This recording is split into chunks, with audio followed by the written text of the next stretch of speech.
So I'm recording it. So even if you miss it here, you can go back home and watch it. It's a video.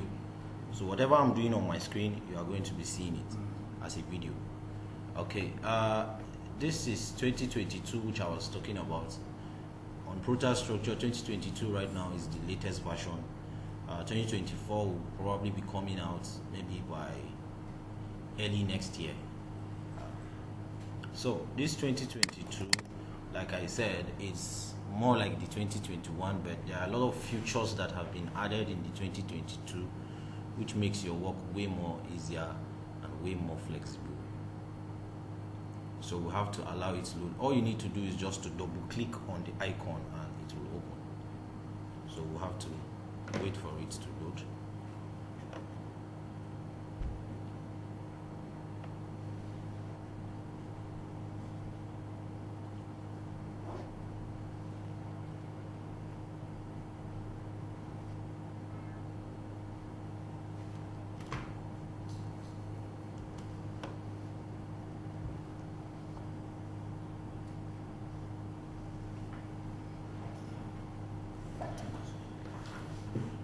Right, it's loading.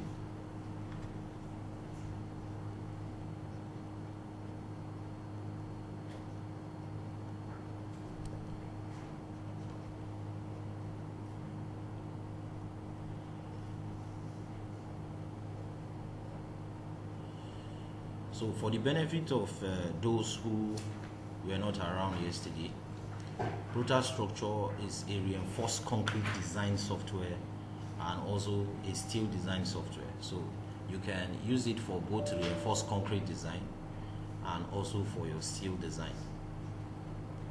So the software can analyze and design whatever you can model. You know, this is a computer package. Whatever you give to the computer is what it's going to process and give you back.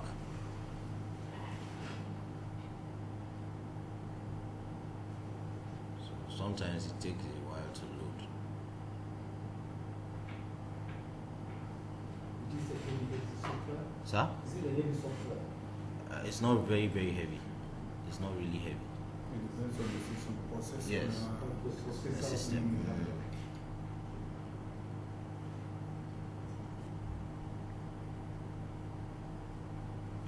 Before it finishes loading, Yes, sir. you can explain to us what does it do? Okay. Like I said, the Protastructure is a reinforced concrete design and also steel design software. So you can use it for reinforced concrete design. Reinforced concrete design, like bridges that are concrete bridges, reinforced concrete dam. You can use it to analyze or design reinforced concrete buildings, warehouse, that's your steel warehouse, steel trusses, like in your church, in the boxes and all of that. So the software can be used for both reinforced concrete design and steel design. As you can see from here, these are some of the few jobs that I did using the software.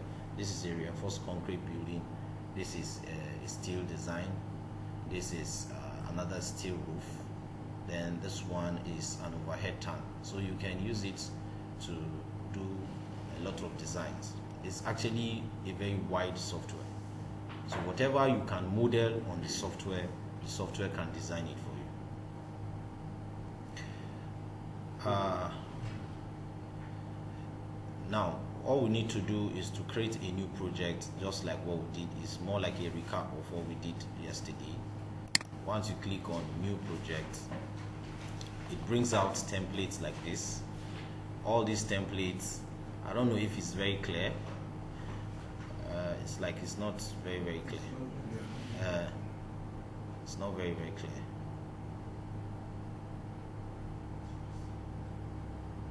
You can read it now for those who can see. Just let them read it. What is written there? Okay, this is Brazil. This is Hong Kong, Indonesia, Ireland, Malaysia. These are all Malaysia. Then Peru, Philippines, Poland, Singapore, South Africa, Thailand, Turkey, United Kingdom. So United Kingdom BS8110 and Eurocode. So we said in Nigeria we adopt BS 8110, although Eurocode now is out. I don't know. BS 8110. So the project code, you can give the project a title. So in giving it a title, you can just name it, whether it is propose building. Now I made mention of these available characters that you can see here. These are the characters you can use in spacing whatever you are writing here, because you can't space. If I try to space this now, it won't work. So I will have to use any of these characters here to space this. As you can see there, we have dash, we have comma, we have underscore. So I always like to use underscore, but you don't have to use underscore. Building design, however you want to name it.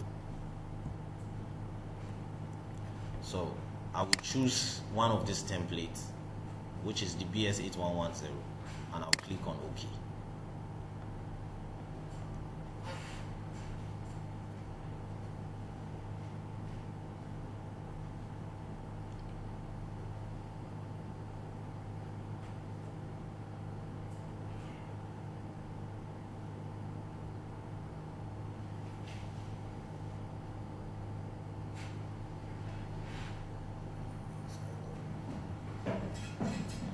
Alright, so it brings us here.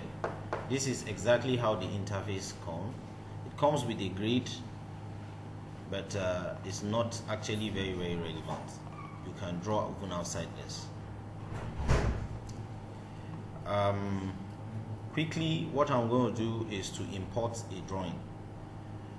Somebody asked that question yesterday, so I'm going to be importing a drawing first. By the time I click on now, if you check this, you will see we have external reference drawing. We also have DXF imports. Now the software recognizes DXF format.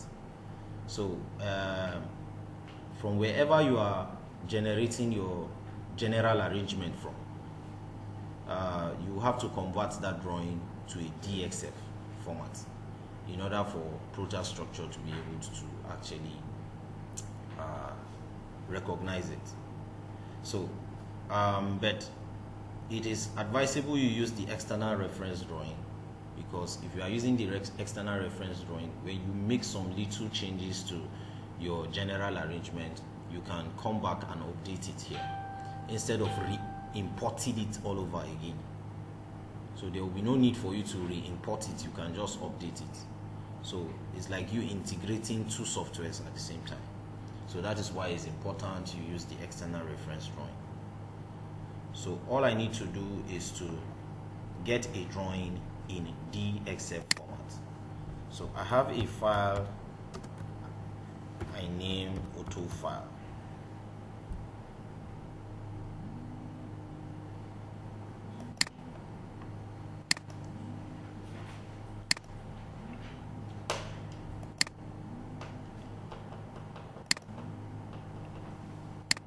So I already have it open in my AutoCAD. Now, if you check this now, this is my general arrangement. I have already named these beams. This is beam 1, floor beam 1, 230 by 450. General arrangement means structural layout. I don't know if we already know how to come about our general arrangement. It's very important. That is the first thing you have to do when you are giving an architectural drawing. Do a general arrangement, which is the structural layout. As an engineer, the windows, the doors are not useful to you. You knock them off. As you can see, there is no single opening on this building. On this general, no single opening. There is no door, there is no window, because they are not relevant to me as an engineer. And any other opening in the building has been knocked off. So all the lines are actually joined together. So and then I decide as the engineer, I just want to name this my floor beam 1, I want to name this my floor beam 2, and then name this floor beam 3. So it is arranged based on the position. You can see after this beam, the next beam is this. So I name it beam 2, then the next beam is this, beam 3, then the next one is this, beam 4. So if I come this way now, I have beam 5, I have beam 6, beam 7, and then this is the last beam, beam 8. So as you know, this is a very simple drawing. It's very, very simple and very straightforward. Then part of your structural layout is to position your columns. You already know where you want to position your column.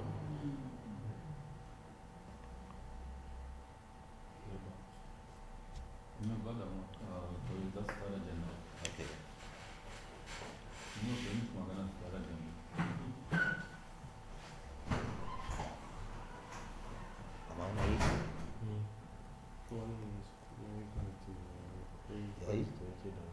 Okay.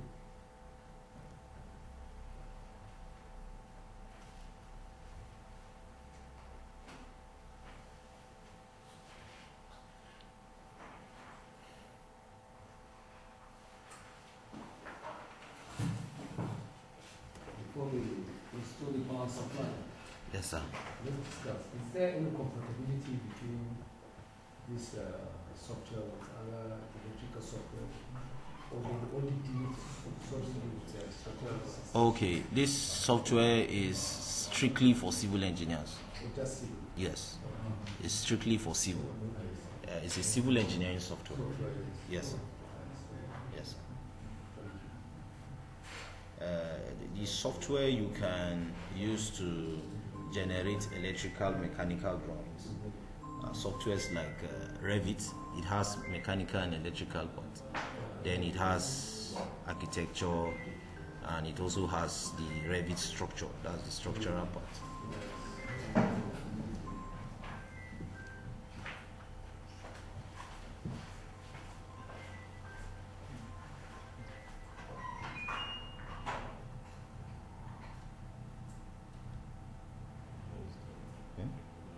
No, man.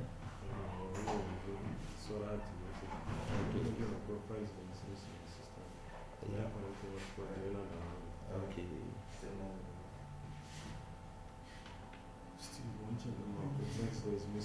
Yes, sir. Mazake ya connecting me. Nashidin.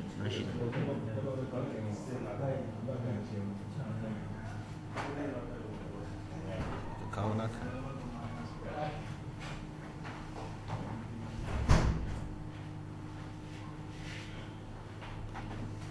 Okay. Yeah, you said it's looking dark, Nico.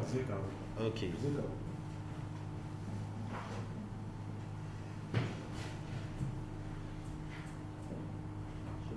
Okay.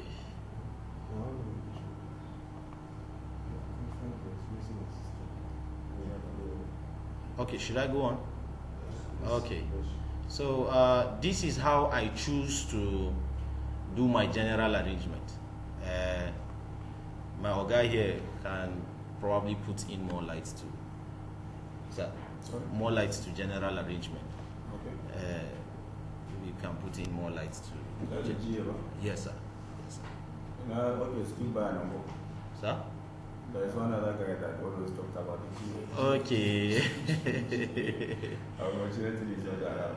Okay. Well, this is what we call this conceptual design. That is, at this stage, you conceive how you want this structure to behave. When you are given this during the conceptual design, each and every one of us could decide on how he wants the structure to behave. If individually are given this drawing now to design it, we may not come up with the same pattern. Everyone will have his own idea of how he wants the structure to behave. So this is the beginning of your design. You have to conceive first how you want the structure to behave after construction. at this stage, if you do it wrongly, you may end up designing it wrongly. And also, ultimately, you end up constructing it wrongly. So what you have done is the conceptual design, that's the GA.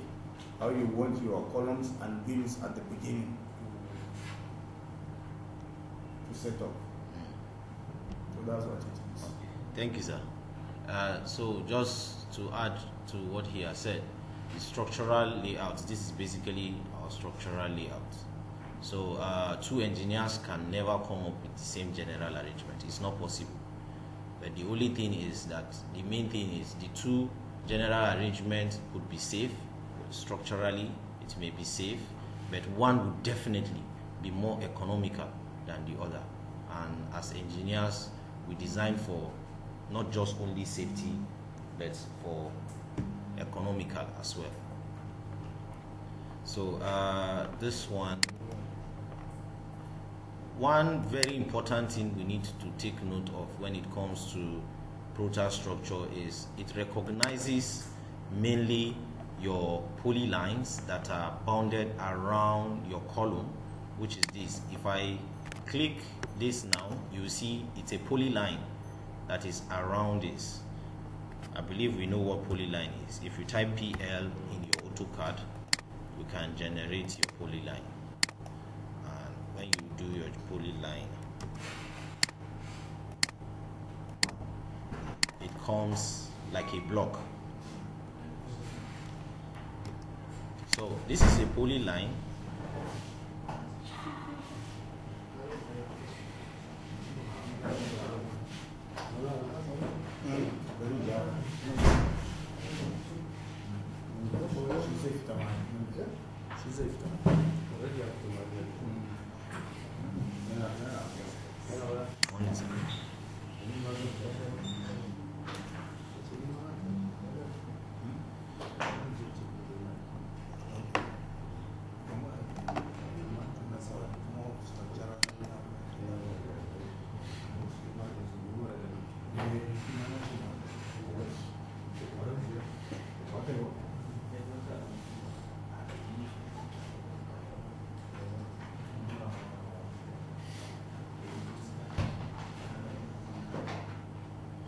Okay, so this is a polyline. I want you to pay attention to this. You can see this polyline is actually in a layer called column. So, however, you can decide to put it in any layer, but you must take note of the name. Very, very important. You must take note of the name. And whatever layer your columns this polyline is, you cannot add this particular polyline to another or with another object in the same layer, because the Protastructure is going to interpret it as a column. So it's very, very important. So this is important, like I said, is in polyline. Very important. If it's just normal line, it will not recognize it. So the shaded part inside is not relevant to Prota. So whether it is shaded or not is not relevant. So the polyline is what you should pay attention to. And then the grid line, also make sure you know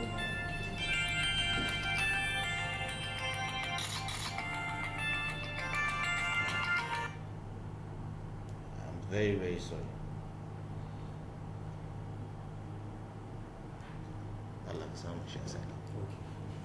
So, yes, sir. Please, if you have AutoCAD 2040, can you make it so because all of us are using 2040. Yes, it doesn't matter. The version of AutoCAD you are using doesn't matter. I think the most popular version of AutoCAD is 2007. The most lowest popular version, I think, is 2007. So even if you are using 2007, it will work. So the version doesn't matter. So if you have this as a polyline, then this is also, the name of this is grid, is in a layer called grid. So these two are the most important thing you must pay attention to. because by the time we import it now, Protastructure is going to actually name this column 1, name this column 2, name this column 3, column 4, like that. So that is why it's very important to pay attention to this. So by the time you are done with general arrangement, all of these are not useful, but in the Protastructure, but it's important you either draft it on a sheet of paper or you do it in your AutoCAD in order for you to know, or you have already done your arrangement, so that whatever we are doing in the Protastructure, we are going to follow this. So we know that this is our beam 1, this is our beam 2, our 3, 4, 5, 6, 7, 8. So if that is correct, we'll go to our Protastructure, but before then, I will have to copy this drawing and drop it here. I will edit it, delete some of the, okay, you can see this, I named this panel 1, name this panel 4. You can see this one now, what this means is that this is one way, this is two way, this is two way. I don't know if we understand what I am trying to say. When you divide your Ly over Lx, it tells you whether that panel is a one-way slab or a two-way slab. So if that is correct, I'm going to take off some of these informations that are not going to be relevant in the Protastructure.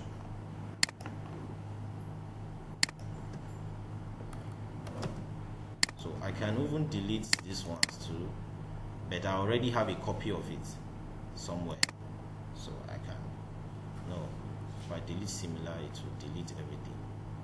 So let me just highlight, W, enter.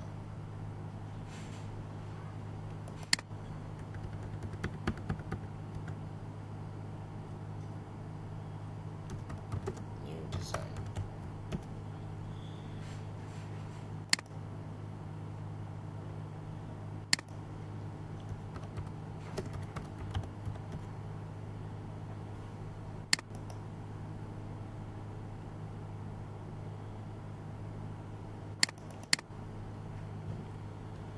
Right, it's here now. So I will select similar.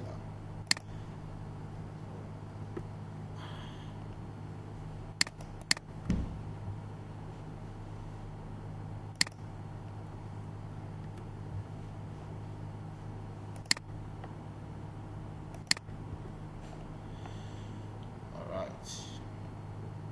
So very important here, I'm going to save as. So I don't know, you can do it two ways. In this version, I can just click on it at the top here and save as, or you can come to your normal, if you come to home here, you can save as here. So if I click on save as, I will save it as a DXF 2007. Then I can decide to close it if I like. So let me be sure of where this file is. New design.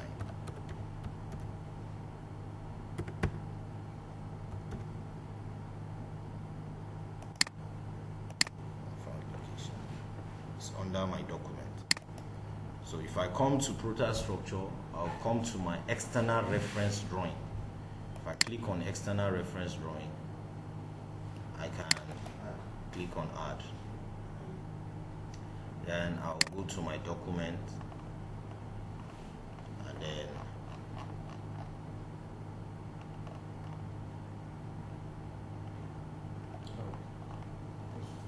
have you seen it? Okay, this is it. New design. Click on.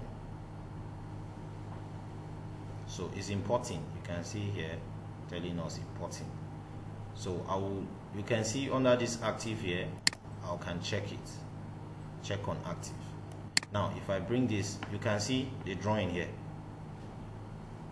But if you pay attention to this, you will see it's not really displaying our columns, although it's small. So all I need to do now is to click on import. So if I click on import, this place is very important. You can see under this member here, our layer for grid, for grid, from our AutoCAD, we said we imported it as grid. For column, from our AutoCAD, we named it column. Although I think this is typographic error. That spelling is not correct, right? This is it. Like I said, it doesn't matter what you save it as, but one thing you should always remember is the name you saved it with. Very important. So for example, if that column was not saved with the name column, it was saved with wall, all I need to do is to check on this wall, because this is my AutoCAD layers. Alright, if that is correct, all I need to do now is to click on import. So it will tell me the number of lines that will be converted to grid is 9. The number of polylines will be converted to columns are 20.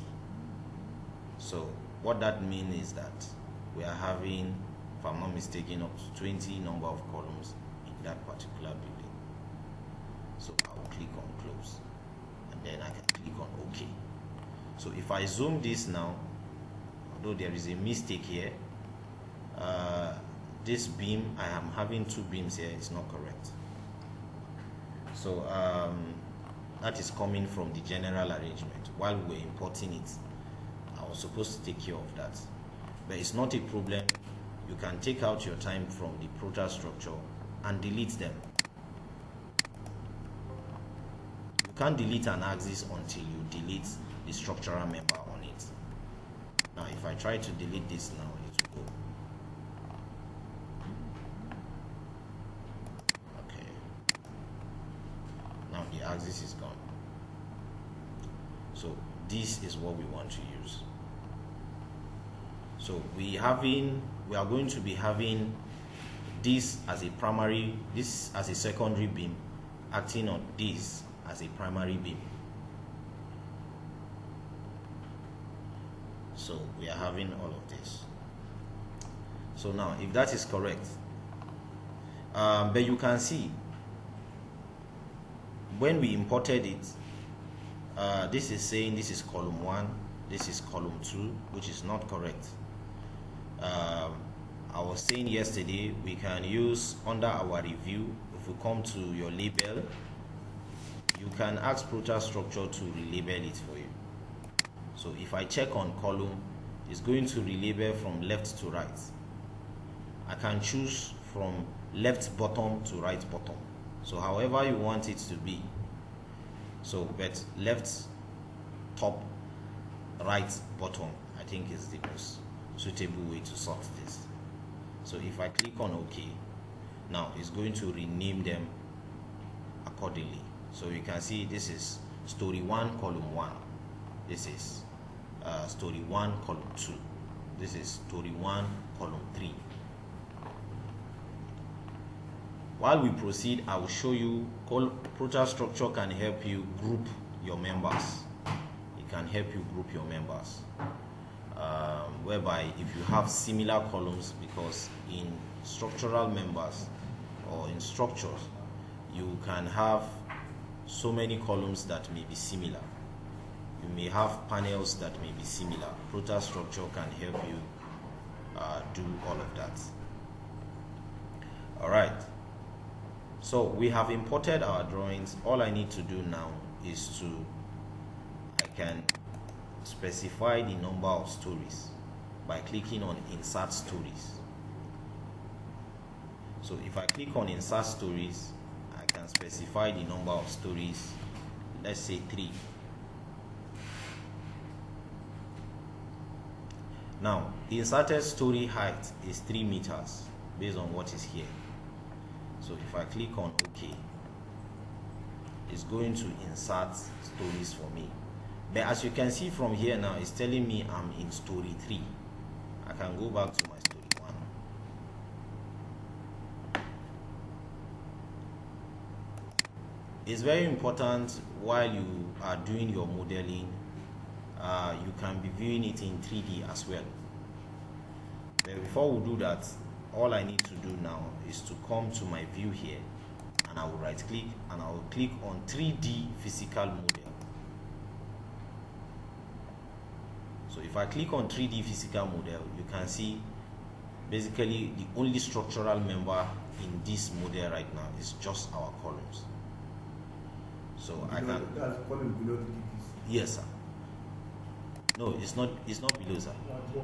This is the ground floor. Which one is the ground? This one. What Protastructure does, sir, is that from the ground and the substructure, it comes together. So it doesn't separate it, except if you introduce a ground beam to be able to tell the difference. So if you try to measure this now, you will discover that it's more than 3 meters. If you measure this now, so it has a measure tool that you can use to measure. So you see, this is 4.1, although maybe I didn't take it well, but it's more than 3 meters. So what that does is that it includes the foundation depth only for the ground floor. Only the ground floor will look longer than others because the foundation level at the substructure will actually display in the 3D as if it's the same. It won't cut it, except if you introduce a beam at the ground level. So this is not just the ground floor, also the foundation is showing here. So we can take care of the depth of our foundation from here. If you come under your stories and you click on edit story, now you can see we can come here. It generates, it brings a menu pops up for us here. This menu tells us from here we can control and specify the depth of our foundation. Because the height of the building is 3 meters, 3 meters plus 1,100 is 4,100. So the measurement we did is correct. So from here, you can specify each of the height of the story based on what the architect has given you. So the elevations will determine what you specify here. So, and you can see, because this building is a reinforced concrete building, so I'm leaving everything as RC. So if I click on this drop down, you will see steel. But I'll leave it as RC, which means reinforced concrete. So what I will do now is I will click on OK, or I can change the depth of the foundation to whatever depth as the engineer that I feel will be safe and economical. So I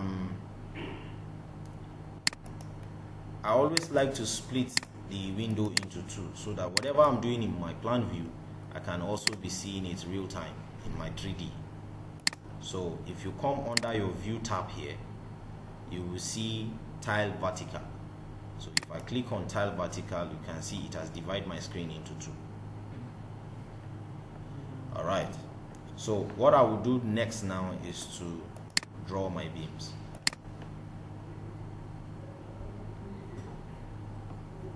So I will specify the width and also the depth of my beam. So the width of this beam, let's say I want to use my 230, and then the depth of the beam as 450.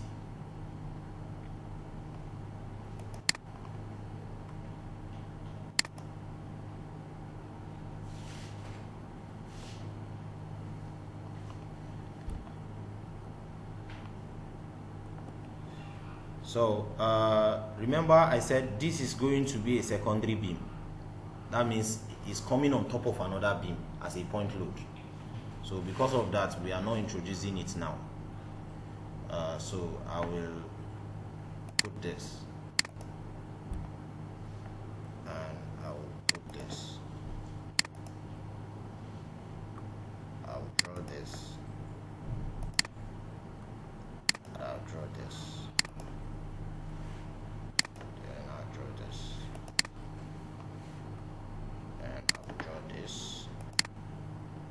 And this one I can now draw this. So this is the right way to do the model. But if I had introduced this before this one, what that means is that this beam is the one now carrying this one, which is not true. Okay, so this is our model. Similarly, just like we did yesterday, I can generate all these members to other stories by simply just highlighting it and click on generate members to other stories, and I will highlight all the stories I want to generate this member to, and then I will click on OK, and I will click on yes. As simple as ABC. You can see our model. So we are now in story 3. Always pay attention to whatever is showing you here, and also pay attention to this. Very important, because you may want to do some changes on your story 1, but you don't know that you are in story 3. So to filter these beams on my story 3, all I need to do is just to select one, hold on my shift, and I will highlight all of them. Once I highlight, I can right click and I will come to the properties of this beam. But because we know that this is our roof beam, so I will change the depth of the beam, and I will click on this that looks like a pencil, and I will type the depth to be 300, and I will click on OK, and then that change has been effected on them all. So if you look at this now, we have our ground floor, we have our first floor, and then we have our second floor. So all I need to do now is to switch back to my story 1. On my story 1 now, I can introduce my slab. So if I click on slab, and I'll click on yes. Now let me come back. Very important. You see, I try to introduce my slab. It says load cases must be defined before load assignment. If you try to do your model and it tells you this, click on yes. It's telling you to assign your load cases, your load combination, life load, dead load, and whatever every other kind of load that want to be subjected to the building. So here now, I will click on load generator, loading generator, and here this is just a reinforced concrete, and I will click on OK. I will click on load cases, and I will click on OK, and then I will close. Sorry, I take that again. Click OK. Okay, no problem. Okay, to off. Okay. Yeah, you?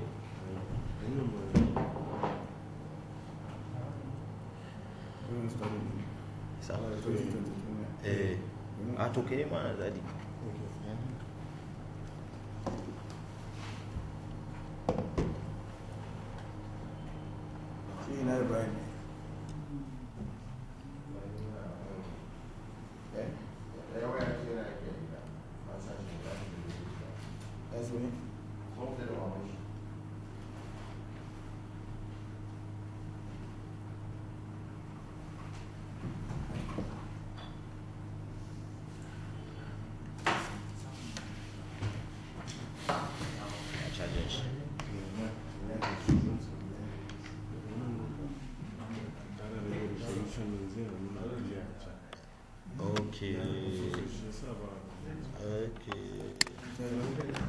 Resolution.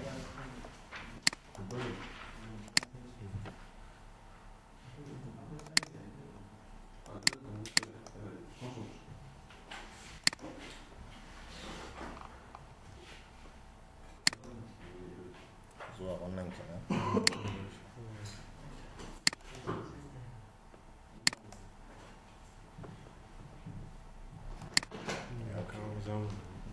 Okay. Any story and I can work.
Drivers need a frame.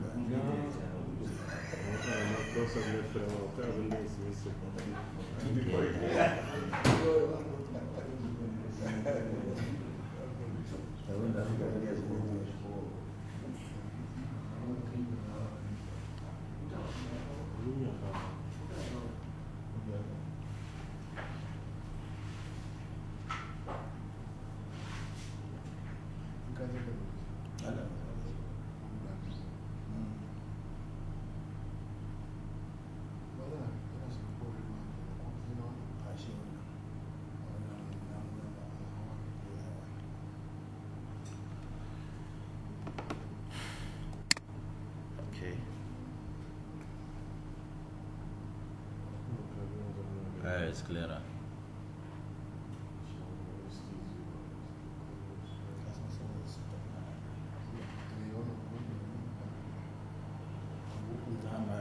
Okay.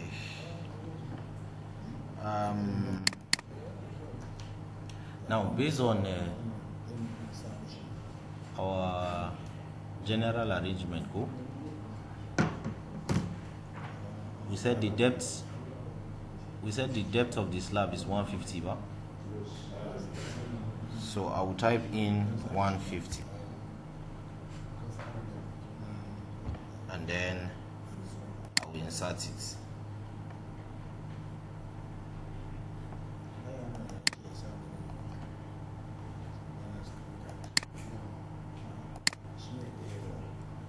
So I have inserted my slabs.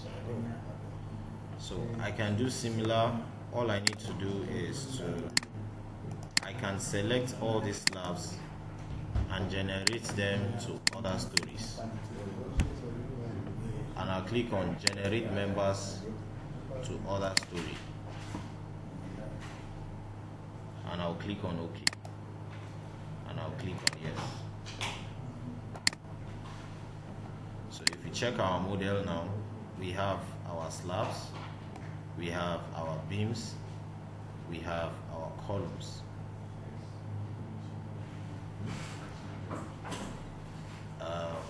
What I need to add to this now is my wall load. Now, you are going to see a little difference in what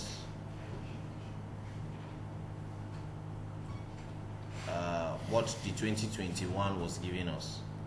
So if I right click on this now, I'll click on edit loads. If I click on edit loads, it will bring out the list of all the loads.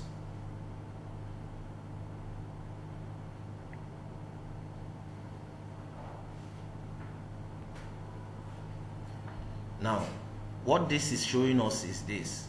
It's telling us that on this panel, we have triangular load. This is the self width. Then there is a triangular load. Look at this. If you look this, on this beam, you see this thing looks the shape of a triangle. If you look at this is the shape of trapezium. So this is a trapezium, this is a trapezium, this is a triangle, this is a triangle. So this one usually occurs in a rectangular panel. In every rectangular panel, your loadings come in triangle and trapezium. But if you have a square panel, it comes as triangle all through. Sorry, let me demonstrate that here.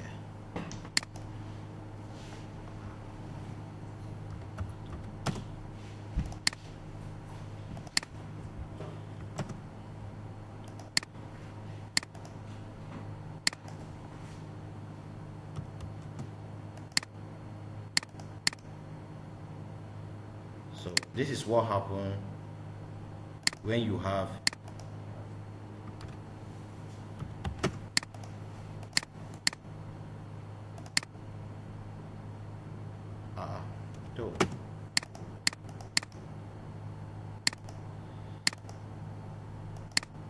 this is what happens when you have a square panel.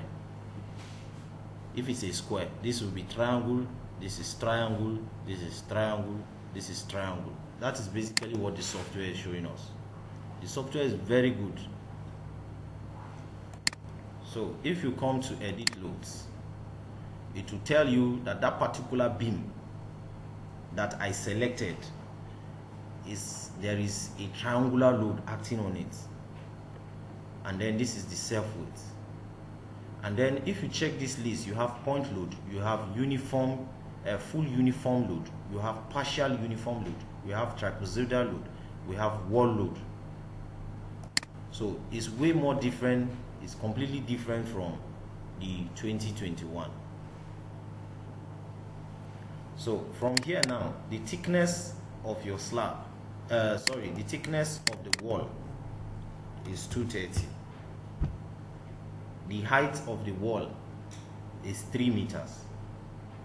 And then it's asking me measurement type, because sometimes this load may not sometimes be acting on the entire perimeter of that particular beam. So in that case, you may want to specify a percentage or a distance where it covers.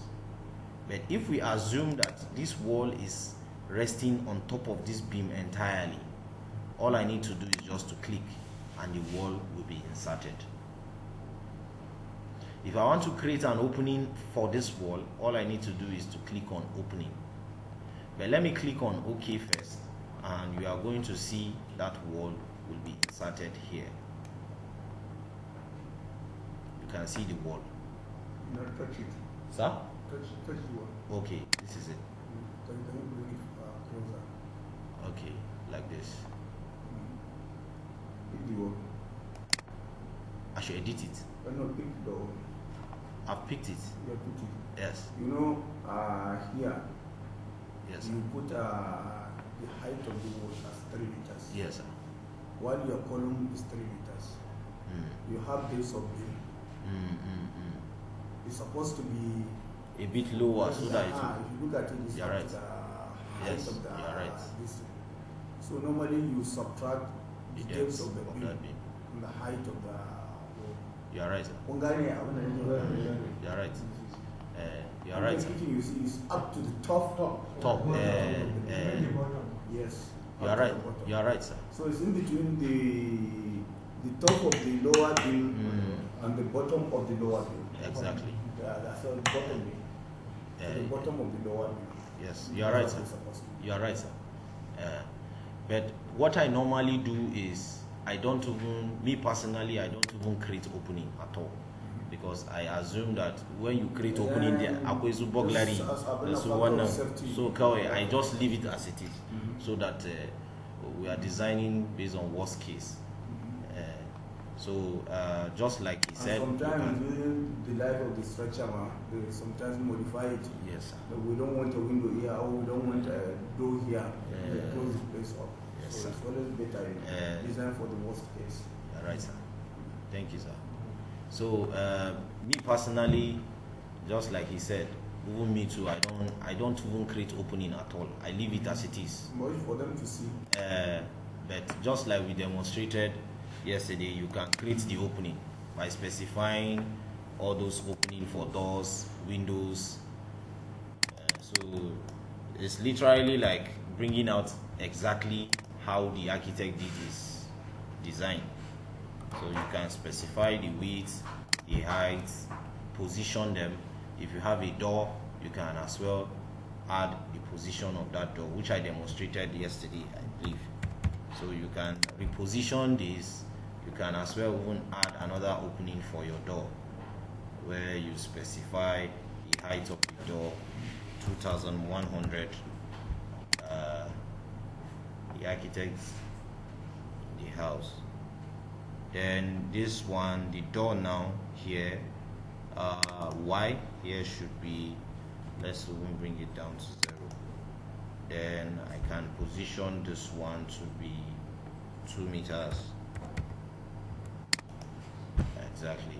So let's assume this is how the architect gave us this drawing. So we have an opening for the door. We also have an opening for the window. You can decide to be like me, not to even create an opening at all.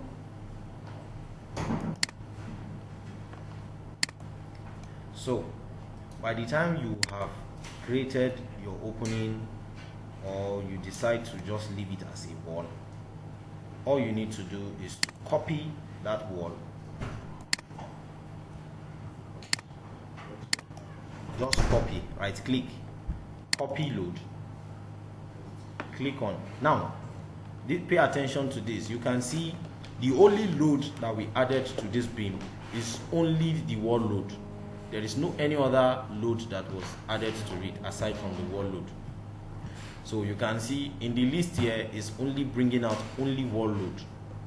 So all I need to do now is to click on OK. So once I copy it, I can highlight all the beams and then I paste them there.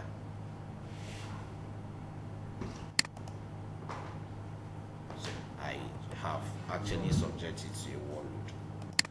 So similarly,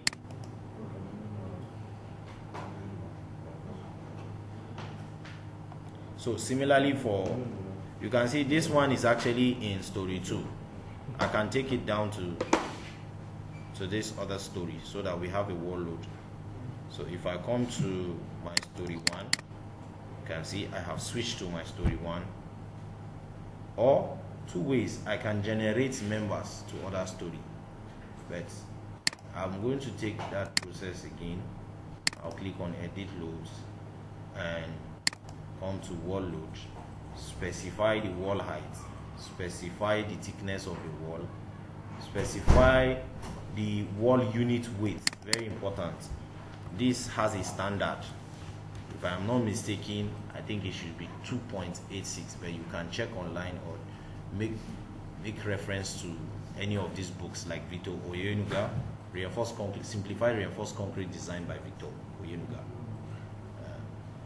So 2.87, if I'm not mistaken. Then you can, sorry, that was not inserted. Wall. This place, let me explain this. It's very important. By the time you type in all these informations, you see that the wall was still not showing. So if I just click on only OK, the wall will still not come. It's very important because I had serious challenges while I was trying to understand it, and a lot of people are having the same challenge now. So by the time you type in the informations alone is not just enough. You have to come back here and click. If you don't click here, it won't show. So you click in order for it to show. So if I click on OK now, you see the wall. So before you now copy, and you can then paste to the entire beams.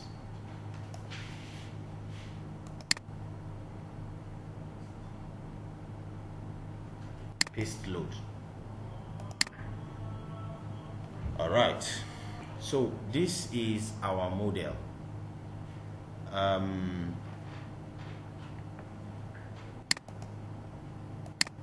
I can now analyze this building. But you can also add a roof beam, a roof load to this. You can add a roof load. You can manipulate it by either maybe inserting a slab, just assigning that particular value to it. You can also always make reference to simplified reinforced concrete design by Victor Oyenuga. You see all those values, information. 60 to 75%. Sir? You can take between 60 to 75% of the floor slab. Okay. So I think I have some information on. So for your roof, you can see, if you check the information, there is 1 kilonewton per meter square. So whatever you do, you can make that value to 1 kilonewton per meter square. So I can just assign a wall load to this and click on edit load and just come to my wall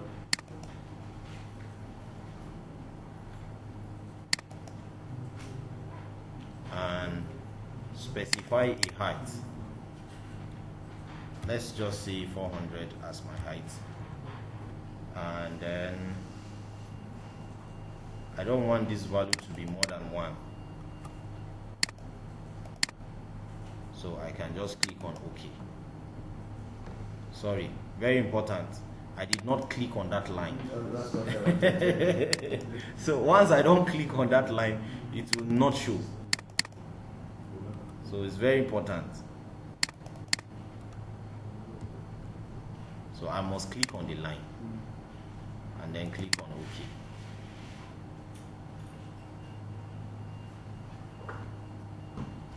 So you can see it's showing here now. So I can just copy the load, click on OK, highlight all the beams, and then I'll paste them. So the software is very interesting, as you can see. As it is, we are done with our design. If not for the fact that I'm trying to explain, I can finish a design in 30 minutes. It's as simple as that. A simple design like this. You can just come to analysis, click on building analysis, and I explained all this part yesterday, but for the benefit of those that were not around, grade of concrete 2025 is what we have decided to adopt. Besa, Zaya and Panida 2030 Agini. 2030? 2530 Agini? Depends on the purpose of the Okay. functional purpose of the Okay. You can even go beyond 3035. Oh. Depending on the purpose of the building. Okay. So 2025. We use 25 is more common when it comes to building. So we adopt 2025, and then our steel we adopt 410. So most times 410, 460 is what we use. So I click on OK, and then my reinforcement, very important, very important. This area is very important because this software is a garbage in, garbage out software. If you don't edit your reinforcement, it can provide Y7, which you know is not possible to get in the market. It can provide Y11, Y9. So when you come here, you can see this one is a bit different from the other version. Now you have to come down here and come to rebar diameters and click on edit. Once you click on this edit here now, this is where you now select your reinforcement. You can see this part is a bit different from the 2021 I demonstrated yesterday. So you can see these are our structural members. This is your column, this is your wall. Like I said, this wall is not a concrete wall, it is reinforced concrete. So if you make a mistake by inserting this wall in your, that means you are inserting a concrete. So so this now is a column. So I will deselect all the reinforcement, and I'm going to select only Y16 because I want to use only Y16, for example. But this wall, since we don't have a wall, there is no need of you on checking any reinforcement. You can leave it because there is no wall, any reinforced concrete wall in your model. Then your beam, I am going to use only Y16 as well.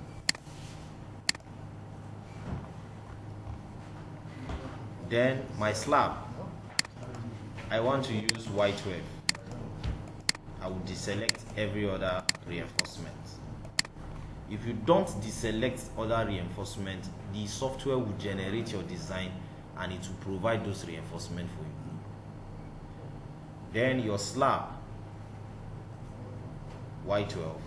And then lastly, my footing.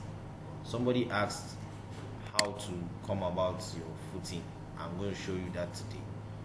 So your footing now, I will deselect every other reinforcement along that line. So Y12 is what I want to use as well. I will deselect this one. Then this is my links. I'm going to use Y10 and I will deselect every other reinforcement along that line. So by the time I do this now, I am good to go. Then my links, sorry, this is for footing. Footing is Y12. You have to pay attention to this and do it correctly, or else this one now, I will deselect everything and I will select only Y10, and every other reinforcement here will be deselected. I will deselect this one as well. So if I am sure that everything is okay the way I want it, all I need to do is to click on OK, and then I'll also click on OK here, and then I'll click on OK here as well. By the time I am done with all of that, already we have done our loading combination, so there will be no need for us to go through that. But you can as well just click. It's just a simple click. That's all, and you click on OK. This setting center is important sometimes to come back here and check some of your structural members whether the settings we did are actually still active. So if you could remember, we use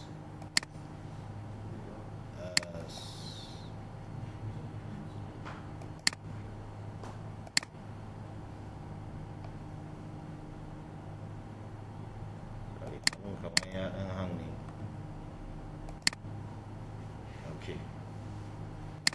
So from here, very important too, this pattern, you can play around with this pattern, how you want the software to generate your detailed drawing for you.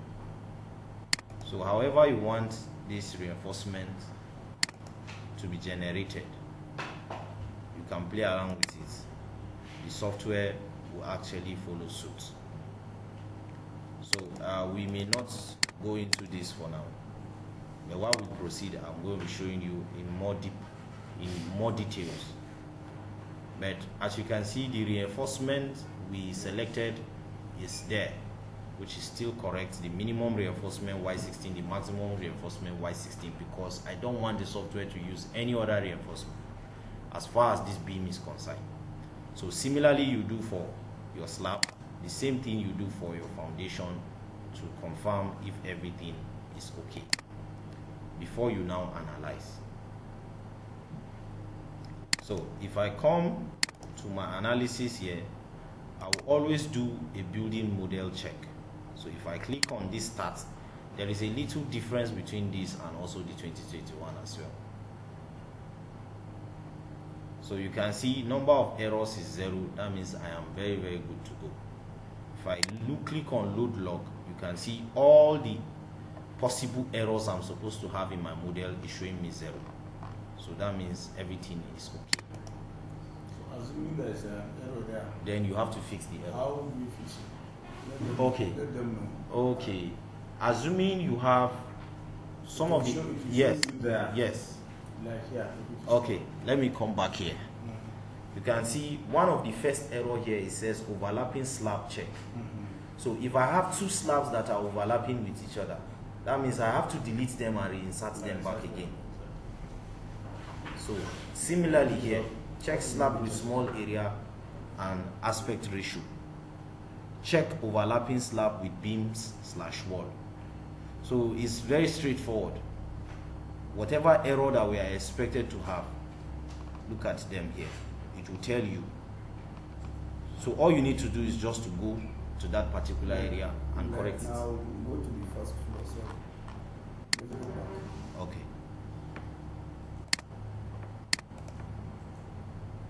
let's go to the First. floor. Here now. Well, delete one of The slab. yes. Okay. Or can we extend it beyond, make it an overlap this slab, or even Okay. Let me give you a perfect example now. Let's come here. I'm going to insert another column in the same position. yes.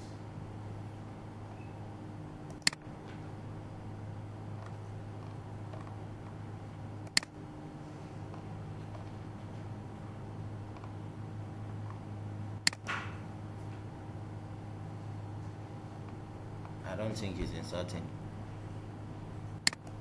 Okay, a number member exists in the same location. Okay, what I will do, let me do offset axis. I will offset these by 10.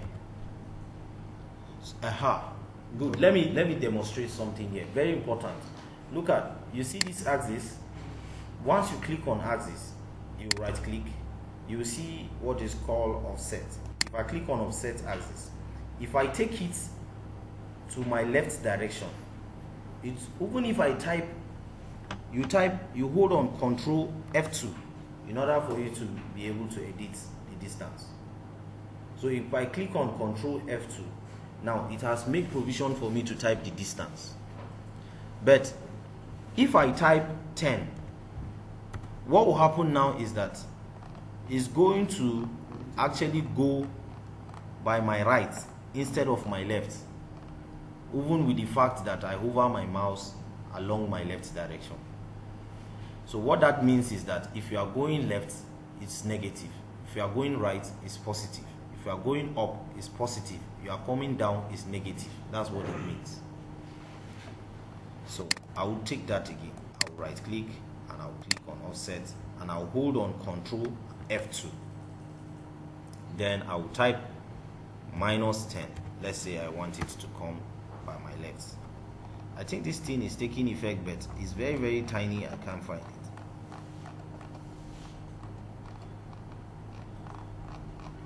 The value 10 is very small. Look at the above. If you check here, the value 10 is very small. That's why. But it's here.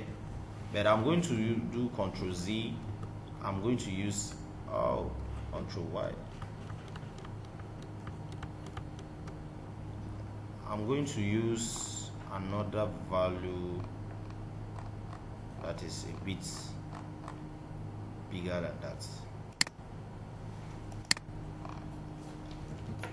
Control Y.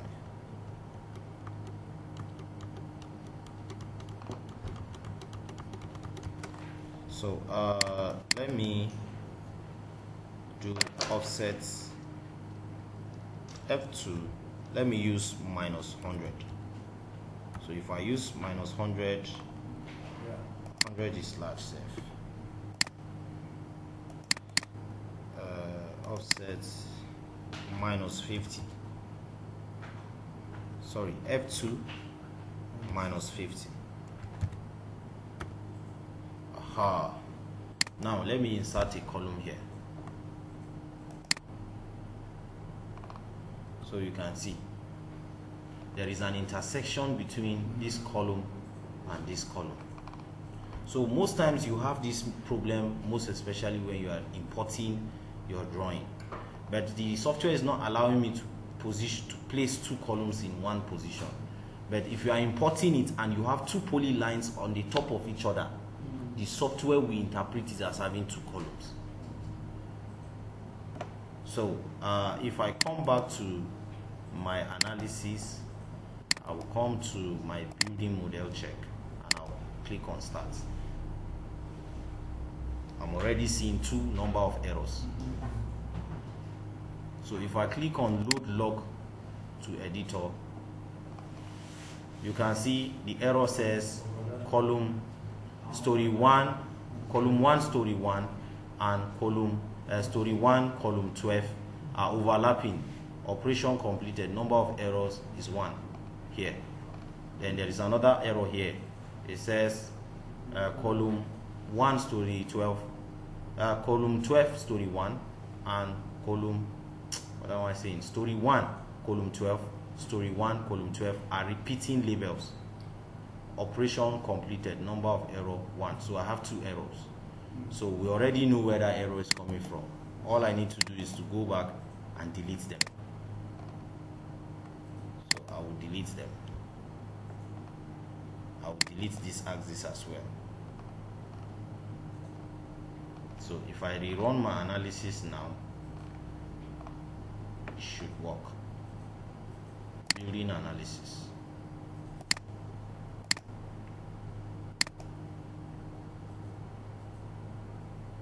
Perfect. Now you can see the number of errors is 0.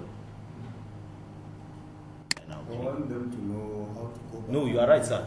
You are very correct, sir. Is very. You are right. You are actually right, sir.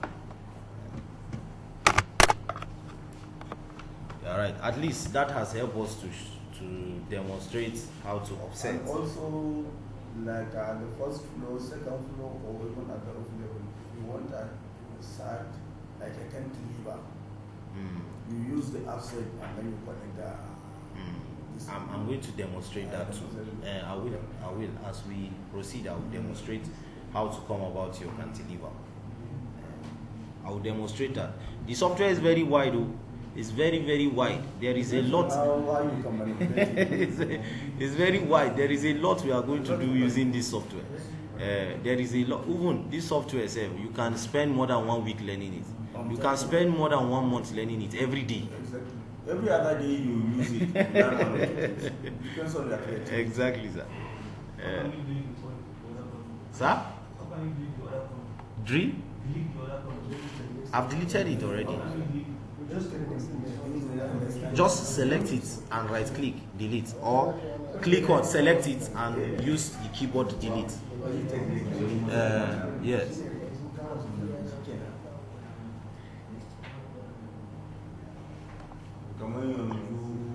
Come architect and an engineer, they can put us together and we do this kind.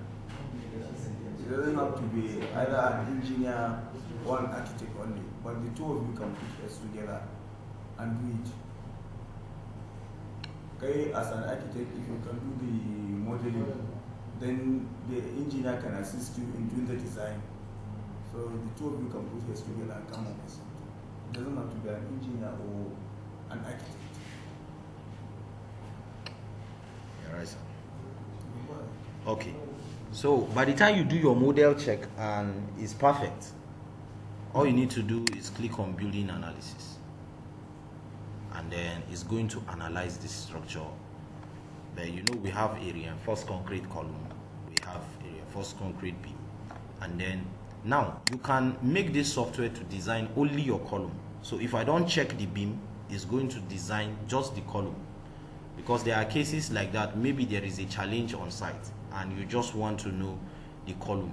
Probably maybe the design that was brought and you were not satisfied with it. You just want to check the column. You can only design, you can design just the column. And you can check the both to design the column and the beam as well. It's just a simple click. And then you select, reselect bar and design. So it's going to reselect it based on what we specify. Because the software comes with default settings. There is already a default setting which we have tampered with. So we are asking the software now to reselect and follow what we are asking him to do now.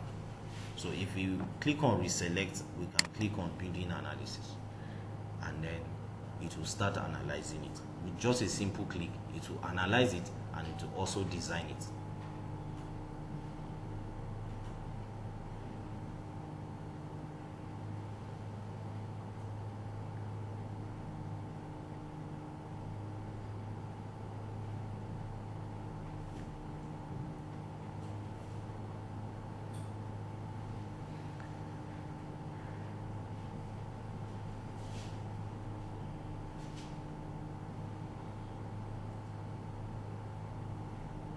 Do you want to reassign default rebar to all axes? If you select no, existing pattern would be used. So I can say yes.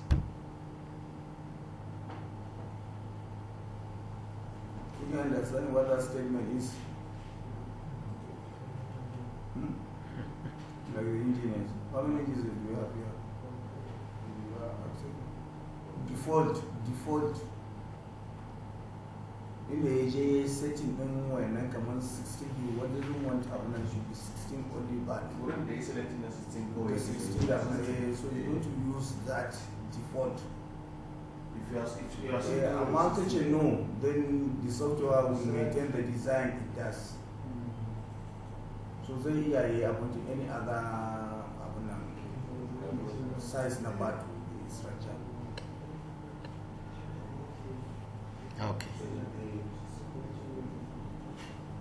Okay. So if we're done, I'll click on OK, and I'll come to my post analysis. If I come to my post analysis, I'll click on column/wall. So if you have a wall, your wall and your column will be here. But since we have just columns, no walls here, so you can see all our columns have passed. It's 230 by 230 size of column, and you can see our reinforcement, just like as he has explained. So 4y16, 4y16, 4y16 are the reinforcement. Forget about this one. Anything multiplied by 1 is that same number. So it's 4y16.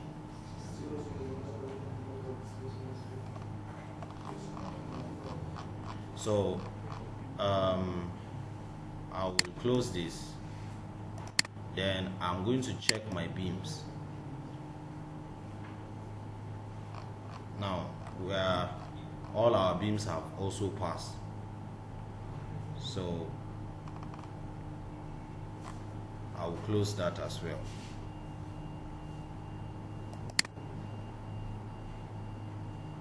And then I'll close this. Now, I can generate my detailed drawing of what I have done so far. But my slab now, I need to do what we call the slab strip in order for it to generate the reinforcement that are supposed to be on my slab. But deleted that. sir? I deleted this slab. I forgot to put it back.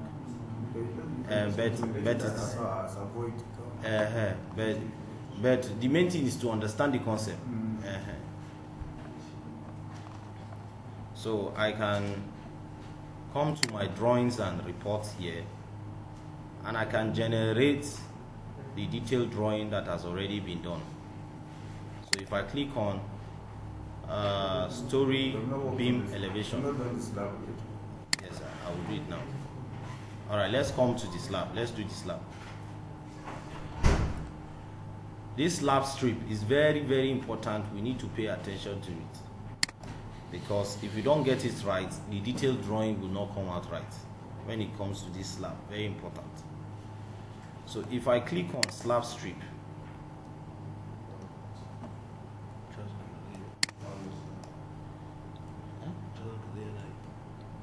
I don't know. I tell me, believe my laptop is HP.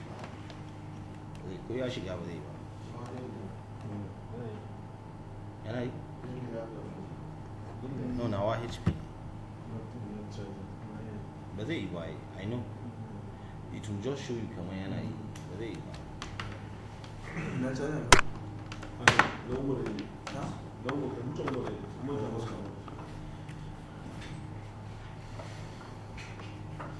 So this place is very important. Now let me explain this.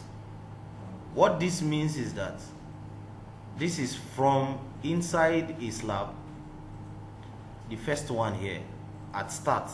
That means if you are starting from inside a slab, that's what this means.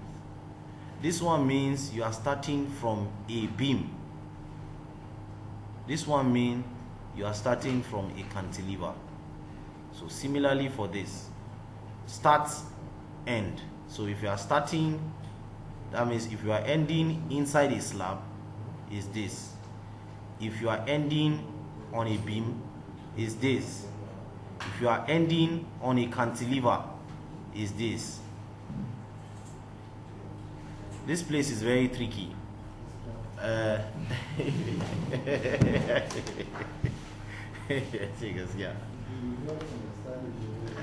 It's very tricky. So you must pay very close attention to this. See now, if I want to strip this is a beam. This is a beam. So I will click here, which is the beam, and I will click here, which is the beam. So I'm starting with a beam and I'm ending with a beam. So if I click, now another thing you should pay attention is the direction. This is direction X, which is the horizontal, and then I'm starting with number 1.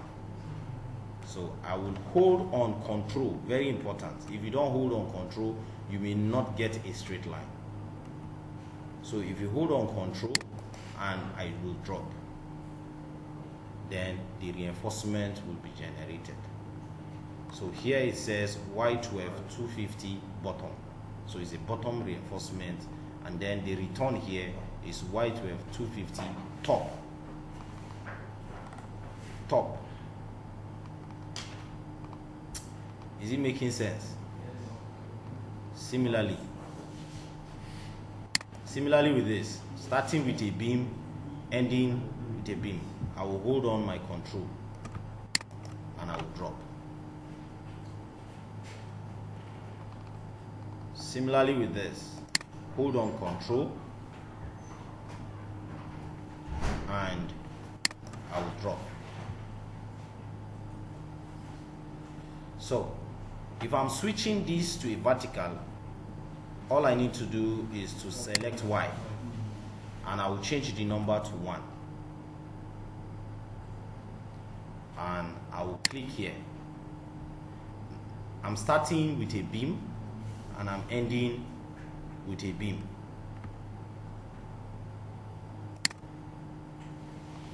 So, but you know the reinforcement I represent here is going to be different from the one here, because at this point here the reinforcement is supposed to return back inside. So I will leave it at beam here, hold on control,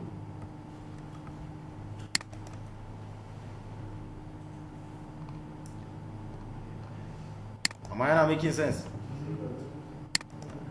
She can anger mamas.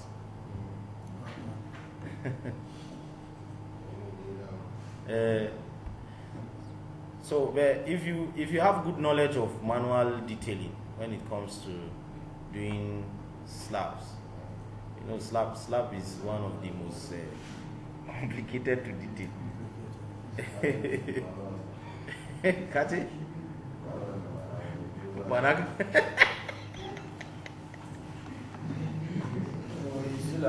Before we tell you, let's go to the foundation and then start foundation. Okay. So for us to do foundation, already we have specified. Did we specify the salt bearing capacity? We did not. But yesterday I think I explained that how to achieve that. But in this version we can even do that from the foundation layout. So if I highlight all my columns, all I need to do is to right click on top and click on insert part footing. A menu will pop up. Now here it brings us here. Now I can go to my foundation settings. I come to my foundation first settings, now you can see here allowable stress of soil. So here I can change it to the value based on the soil reports. Over cover. So if the soil report said it's 200, I can maintain 200. If the soil report says it's 150, let me change it to 150.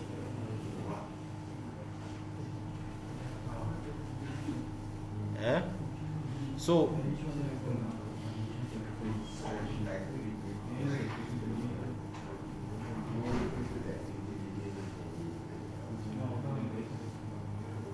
I should go back, ni? You highlight your columns. All columns. Then Unfortunately, we don't have any close columns. okay, combine footing back. We can manipulate and introduce it just to demonstrate it. I will find a way to manipulate it so that we can demonstrate it. I will demonstrate it. I will demonstrate it after this. So if I right click on this and I will click on insert part footing,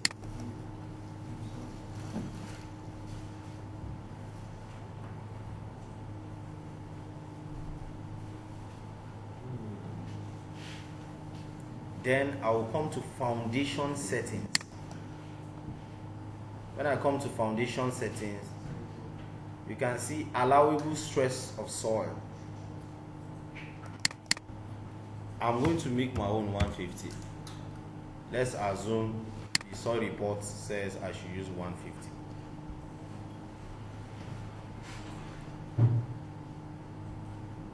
This lean concrete thickness is your blending. So your reinforcement here, you know, based on from that place that I selected reinforcement, I said white wave. That's why if you click on this drop down, you will not see any other reinforcement. So it must just use white wave for me. That's the default. Yes, based on the settings I did there. So the concrete cover, Shima one, you can specify it based on whatever cover you want to use. This depth increment, it means if the software wants to increase the depth, it's going to be in multiple of 100. So in 100. For example, in you are using 1.2, you are going to want to be able it will use 1.3. 1.3 be able it will use 1.4. 1.4 be able it will use 1.5. That's what it means. So increment of 100. So if I change it to increment of 50. 1.2 be able it will use 1,250. 1,250 be able it will use 1,300. Like that. 1,350. Like that. Increment of 50. That's basically what this means. Then the maximum spacing, naba, I can specify it here. If I don't want it to go more than 200, I can specify 200. If I don't want it to go more than 150, this will be my maximum spacing as 150. Then minimum pad base depth. The minimum depth in a base, I can make it 300. Then the minimum footing width, I can leave it at 1,000 AK. So minimum means it can go more than 300, but it cannot go less than 300. So that's basically what all of that means. And say now, if I click down here, I can restrict it to just square footing. Tunda Nagangini is not big, and they are combined footing. It will use rectangular this thing for you. You then at that point you have to select rectangular. It's going to be cheaper when you are doing combined. But the common one again, square is okay. Square, let it give you square, everything square. But where you know you are going to have combined, in that case you can make it rectangle. So it will give you different types of footing. There are footings that will come in square, most especially like the combine, who come in rectangle. All right, now if that is correct, I will click on OK.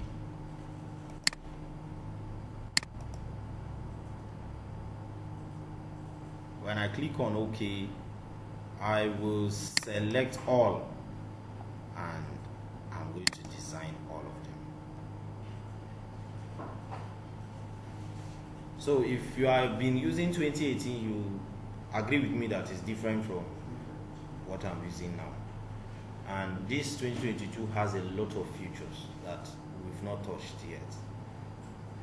So there are a lot of magic you can do with it.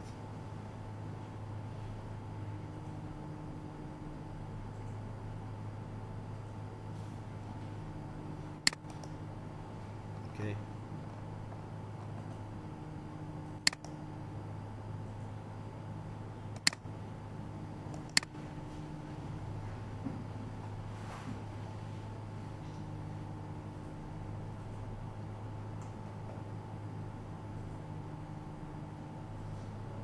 Okay, you can see some of them passed, some of them failed. So it's because of, you know, I can go back and change the depth. You see, it's 300. It adopted 300 as the depth for us in most of them. So these ones that failed, 300, and then the size of the footing, I can make it use maybe 1,200, which will most likely pass. So if I can still go back to my settings here and I can specify the depth. It's because the foundation is 150. That come on 200, does it pass? The stronger the capacity, definitely. So then I can the settings more. Let's see, minimum footing, this. So let's select all, redesign.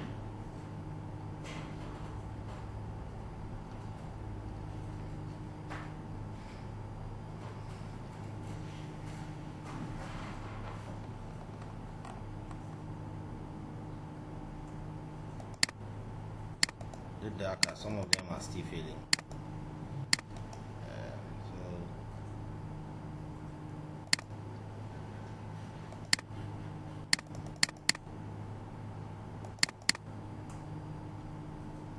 Can you increase the size individually?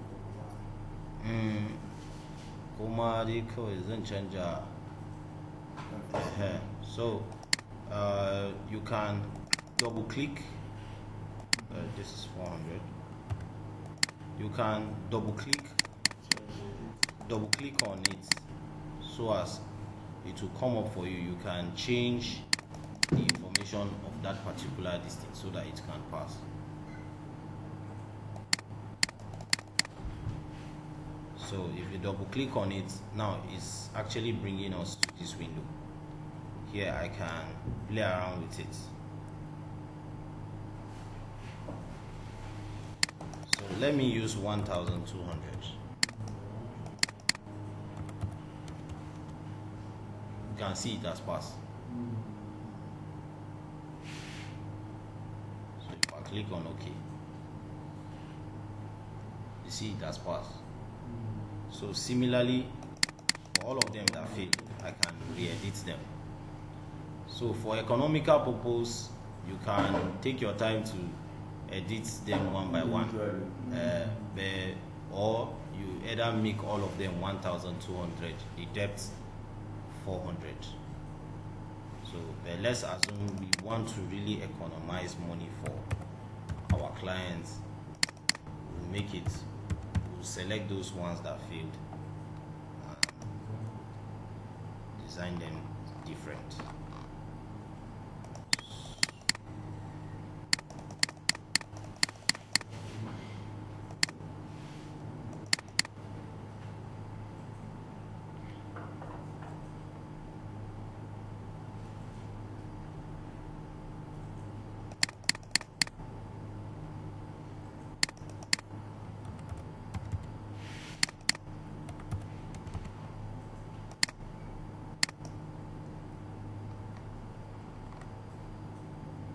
One is stubborn. It didn't pass.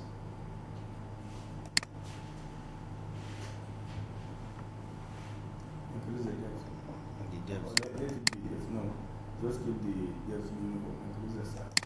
The size to 1.3. Yeah, 1.3 ya pass. Eh? 1.3 ya pass.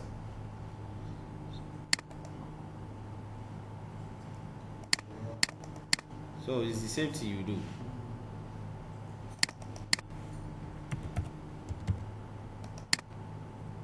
So one number. I think even 1 I come out. Yeah, pass. 1 we work for this.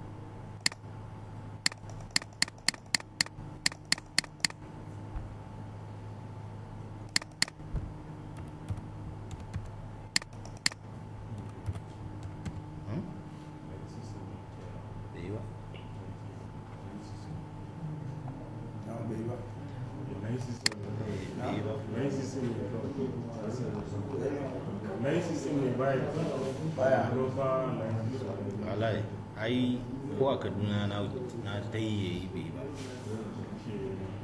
Ba wannan ne ba. Different system ne. Wani different system na zalika. Ah, to ya kai. Ya kamata ya. Main system ne amma ya installing ne. Ka san ko wancan din ma yana installing. License din ne bai ba. I don't know why ba ya yi a license. License din ba sa yi.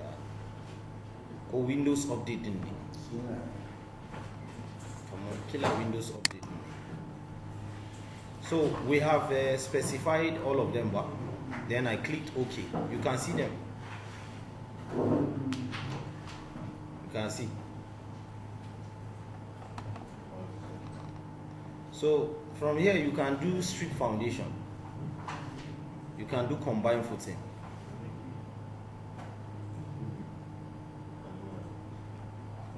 This is just part. We can do a strip foundation. But for you to do a strip foundation, you must introduce a ground beam.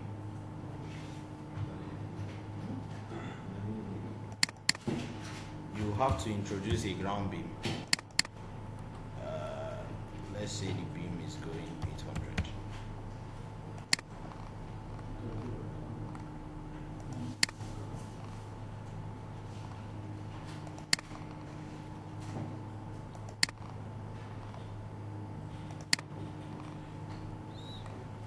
So all I need to do is to select the beams I want to insert my strip. I will right click, insert strip footing. So if I click on insert strip footing, it will insert. It brings this for me.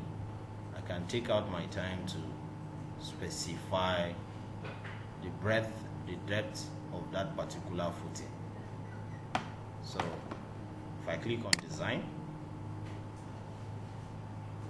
and I'll click on OK, and I'll click on OK.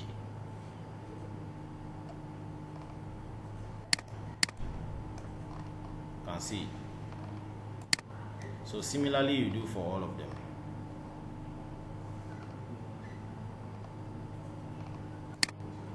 So even this footing now, instead of having this cantilever out, you can take it out. If you don't want the cantilever, change it to 0. Click OK. Click OK.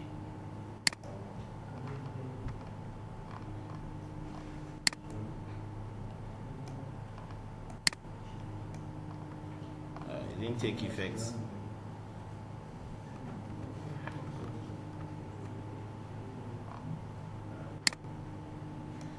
Sometimes Seika close in 3D then and bring it back. It will come. Yes,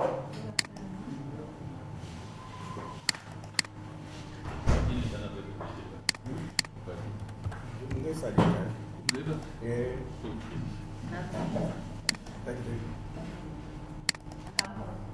Yeah. Okay.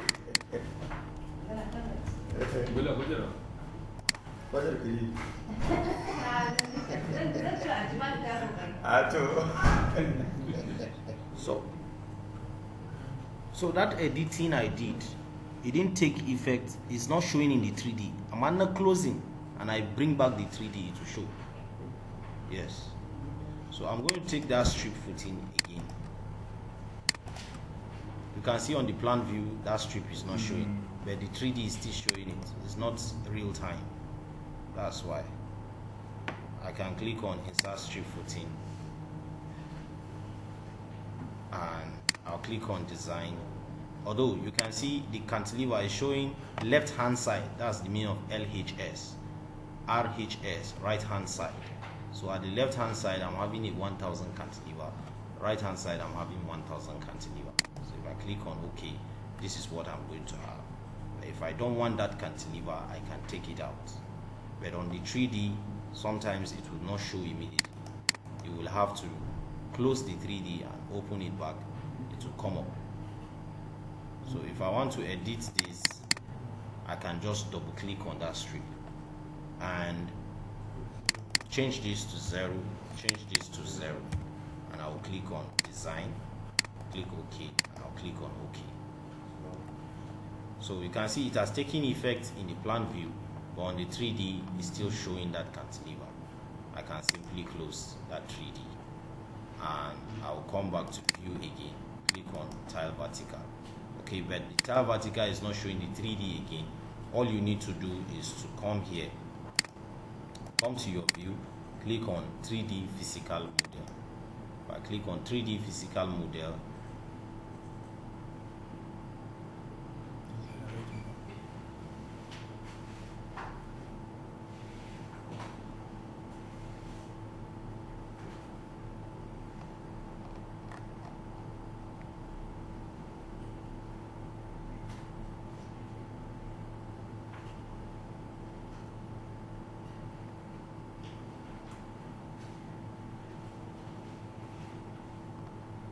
loading.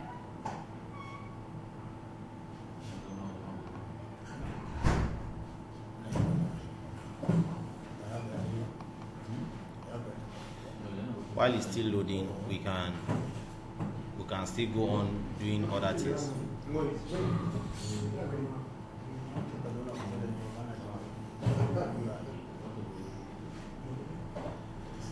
So while it's still loading, we can still proceed to other things.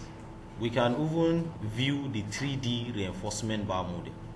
So you are going to see your reinforcement in 3D, but it's actually still loading.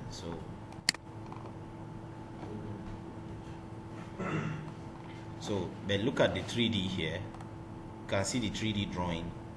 All I need to do is to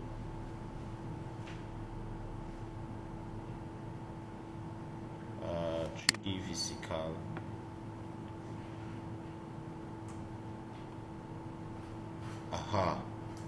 This 3D physical now. I will select column bars. If I select column bars now, all the reinforcement on my column will be displayed.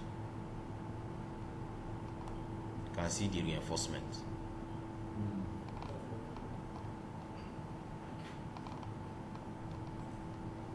So you can visualize and see how it's going to look like in real life.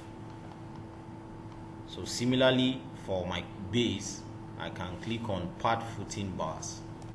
If I click on pad footing bars, the reinforcement bars for my pad will be shown. Very good. Thank God that this mistake is showing here. You can see this is doubly reinforced, which is not correct, because this is not supposed to be doubly reinforced. So I can change it. Sorry. Yes. It can be, the design is doubly reinforced. Yes. Top and bottom. That means you change the thickness. Yeah. Change the thickness then. From the settings we can change it. From the settings of the software, we can change it. Change the thickness. I will change it now. I will show you how to change it now. All you need to do now, let's pick a particular footing. Let's say you understand what it is, why it is so. The pressure is so much that singly reinforced will crush it down. So it needs to be just like a doubly reinforced beam. Alright. If I double click on this particular footing now, I can change the rebar. If I come to this rebar now, I want you to take note of this particular footing, F1C1. That is the one we will go back and look for. I don't know if that is this one. I think it should be this one. This one, Abe. If I double click on it, I will come to rebar here. I will deselect the top reinforcement. So if I deselect the top reinforcement, it is now going to be singly reinforced. So this is one of the mistakes most times we make while doing our design.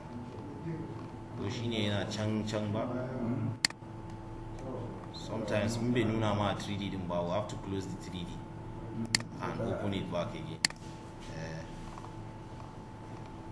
So I will click on 3D rebar model.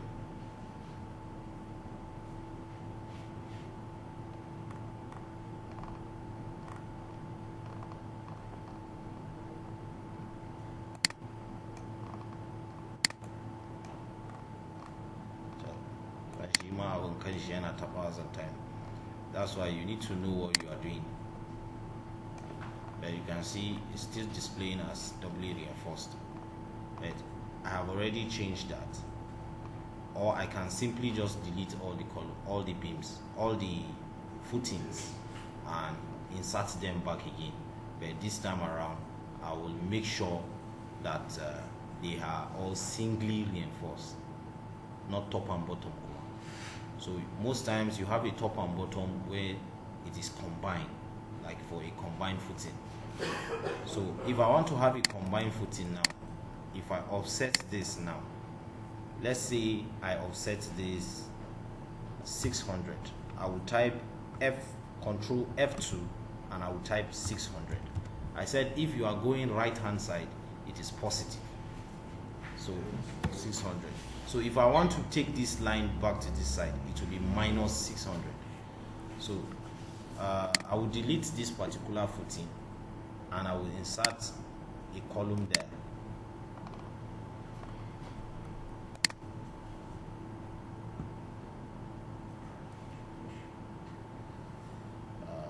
Let me come to story 1. But I will have to reanalyze it again anyway. I have to reanalyze it again. Let's say I want to make this one combined footing just for the purpose of explanation. We know we cannot just have a column just standing on its own, not doing any job. So F2 600. Like you can't insert a column without having an axis there, a grid there. You must have a grid. So I will insert a column here. So my analysis has been invalid because I have introduced a new structural member. So that analysis I did that time is no longer going to be valid. You can see building analysis is showing that star there with a red color. That means it's telling you that that analysis is not up to date. And it's always important you come to your display settings here. Visual interrogation rather. Come to visual interrogation and come to your design status and click on OK. So this will now tell you real time. You can see it's telling us that our analysis has expired. The reason why it has expired is because I introduced a new structural member. So I will have to come back and reanalyze this. So in order for this column not to just be here for nothing, let me just introduce one short beam here so that it will look as if it's useful.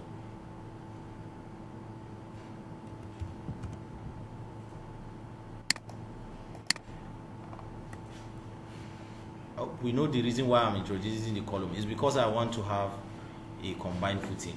That's why.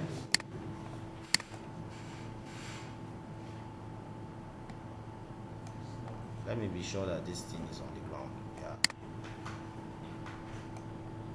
So what I will do now is to reanalyze this again. There's no need for building check. We already know our model is okay.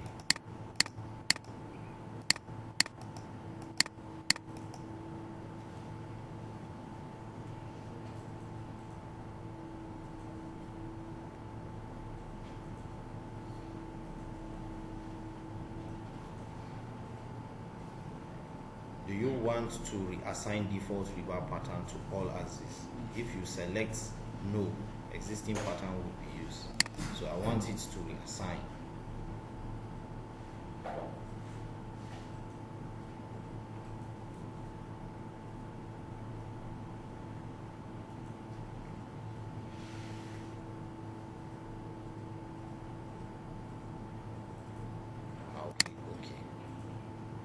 If my analysis is up to date, you can see everything is showing green, right?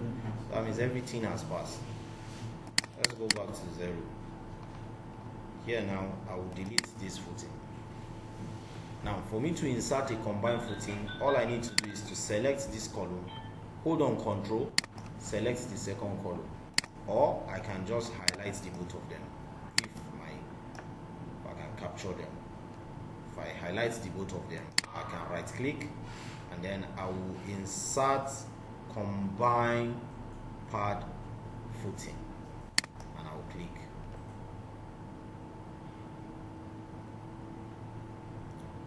So this is going to give me a combined footing. Then you come back to this rebar here, you make sure the top is checked, the bottom is also checked. But if it's not combined, you have to uncheck this top. That was the mistake we made from the beginning. So the top and the bottom. So it's going to provide the top and bottom reinforcement. So this is a combined footing. And you remember based on, yes sir. I remember based on that settings, it is still on square. So we can make it rectangular footing if we want. So if I delete it, select this, select, right click, click on insert combine pad footing. So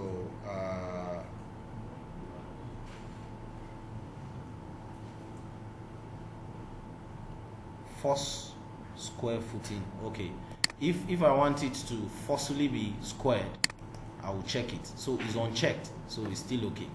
So it is the software that generates it as a square footing for us. So it's okay. So I will click on OK. So we have a combined footing here.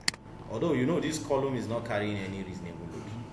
So that's why this footing is looking like this. There's no much difference between the other ones. Because this column is really not doing anything. So this is it. This is how to come about your combined footing, your strip footing, and your pad footing. So when we are treating the next design, I will show you how to come up with pile foundation. Very important.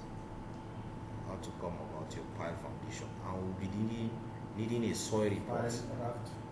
Yes, raft and pile. Pile and raft. So we'll be needing a soil report to do that.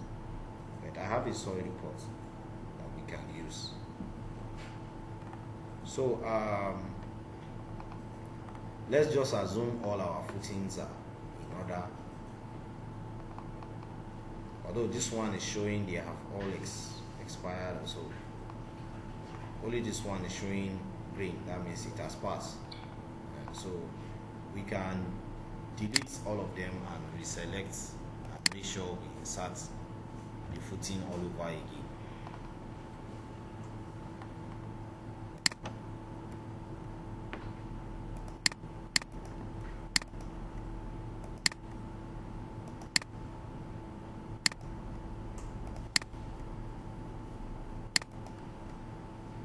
So you can just select and click on your delete on your keyboard and it will delete.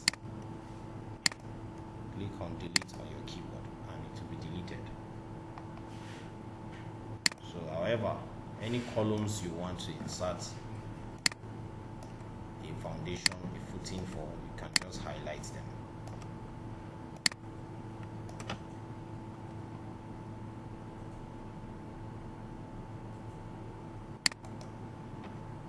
Insert pad footing.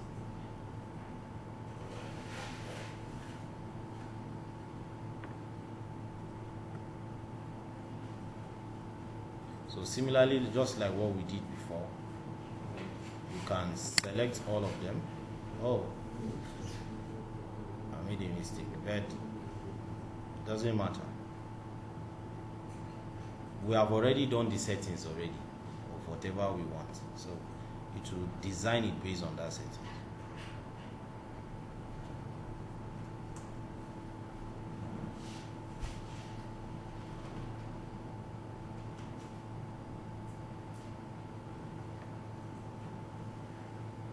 Select all.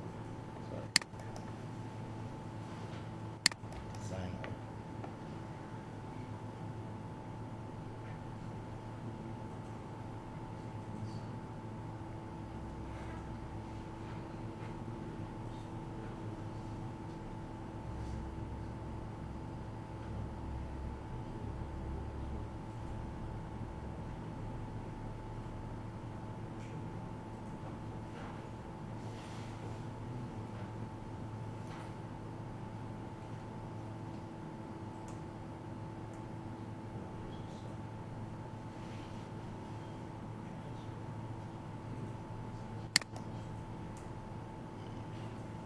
It's still loading. It's loading in the background.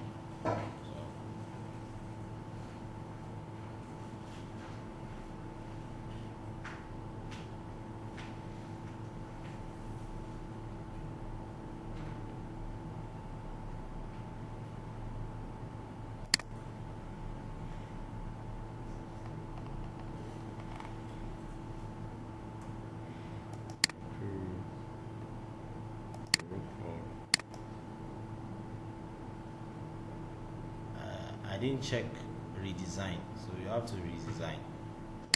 That is why that did not work.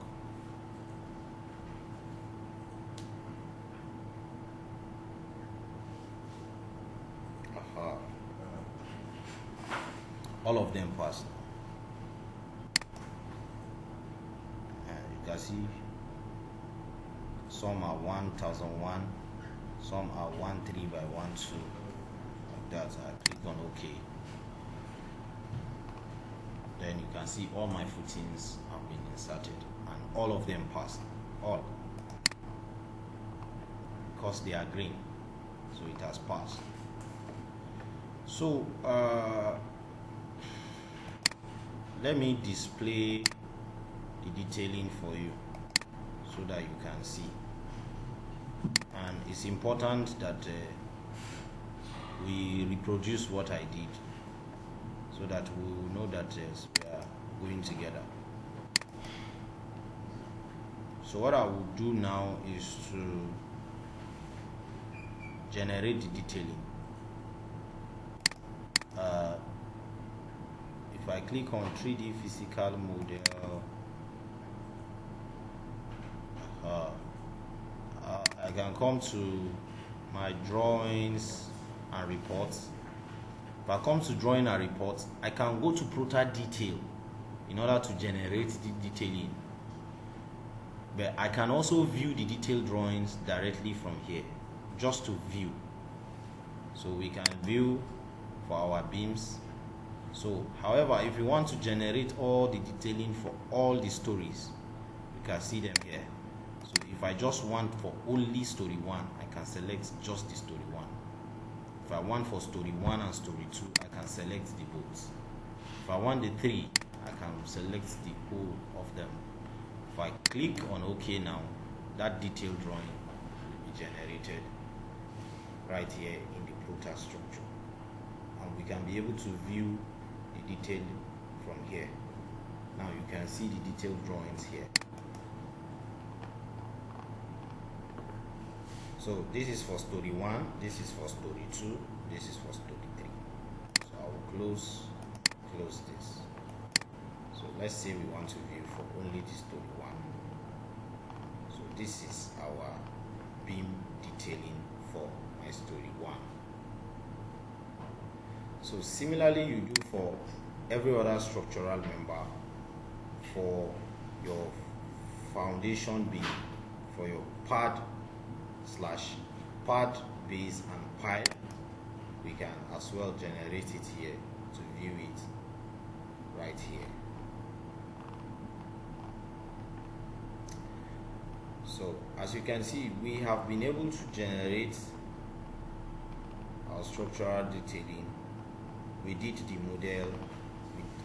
The software helped us to analyze it. The software also helped us to run the design, and it has now generated our detailed drawing. You can view your design reports also from here. Let me close this. I don't know whether you have noticed that it has changed the size of one of the columns. Okay, that column is this combined. That's one of the challenge with the software. It will not separate the column. It will come as if it's one column when it comes to a combined footing. So it will come as one column. Because it is combined. Yes. So it will come as one column. Centrally placed. Yes. So we can view our reports. If you come to report here, you can see pre-analysis check, post-analysis, strong column, column check, joint share, analysis model echo, story displacements, Eugen value results, sway clarification. All of these you can be viewed from here. So pad footing, pad base / pile. If I click on it, each of that part, I can view the reports on each of them. So if I click on generate now, it will generate that report for me. So you can do similarly for all the structural members. It's already loading in the background. It will come up. See, I can't click anything. So it's still loading.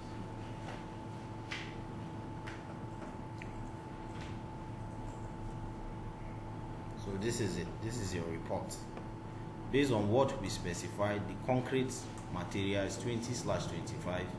The steel is 410, if you can remember. The size of the footing is 1000 by 1000. Then the height is 400. The tapper height is 0. This one, we didn't use that. So you can print this report and attach it to your detailed drawing and send for your approval.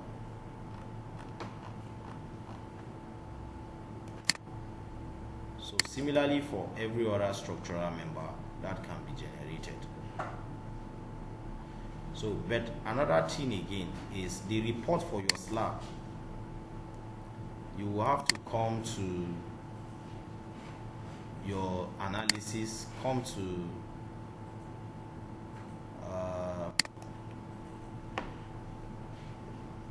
apply to all slab strips, apply to all slab strip model, however you want it. If you click on that, the report for your slab, you can generate that for your slab.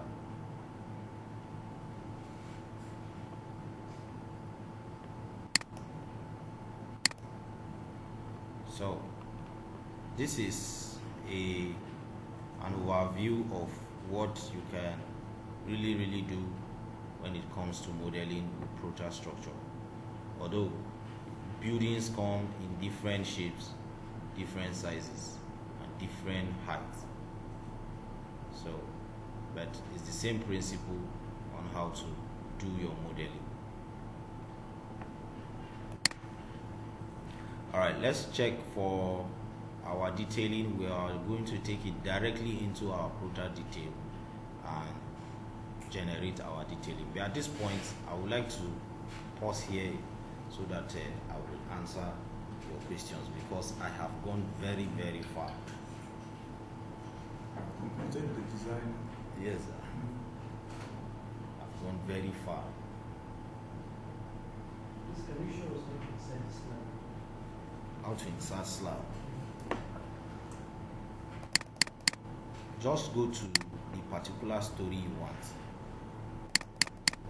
So now you know the analysis has already been done. So if I try to insert a slab now, it will invalidate the analysis I have done already before. So to insert a slab now, it's just for you to come to your model tab. If you come to your model tab, one thing you should know that all your structural members are under your model. Under model. This is one thing you should understand. When you are modeling it, no design, no nothing, but just to come up with a model, you give under model. You see the columns, beams, slabs, every other thing for the modeling, you get it there. So all of them are under your modeling tab. So all you need to do is to select the one you want. So if it's slab now, if I click on slab, a menu will pop up. This menu now allows you to select, specify the thickness, the depth of that particular slab.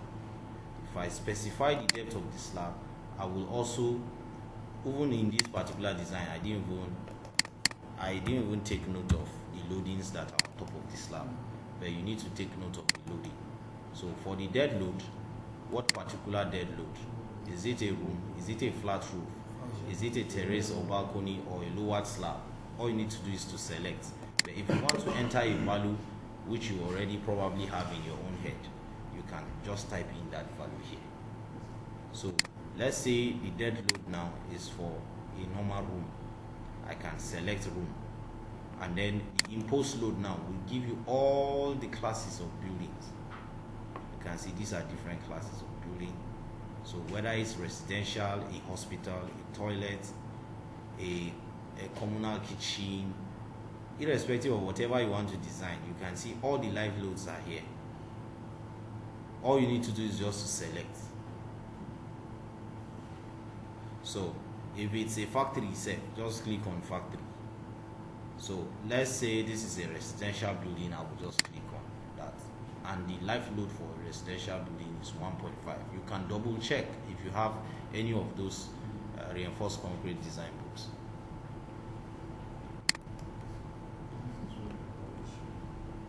Okay. Click yes. Click yes.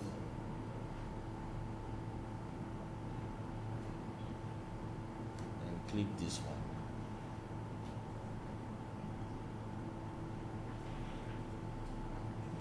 Click OK. And click the second one. Load cases.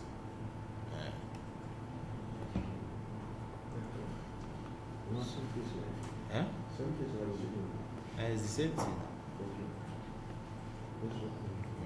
So, okay, let me come back to that question they were asking. Is this load cases and combination? It's just a click. It brings you here. Sometimes when you want to insert a slab, it will ask you to insert load case combination. All you need to do is just to click on loading generator. This software is very, very automated. Click OK. Shikena. Come back to load cases. Click OK. Shimakagama. Then you click on OK. Except if there is another load combination which you don't want to be included in your building, you can uncheck them. So I will click on yes. Now it's telling me the following analysis result will be invalidated if you proceed. So it's going to invalidate the analysis I've done already before. So I will say no.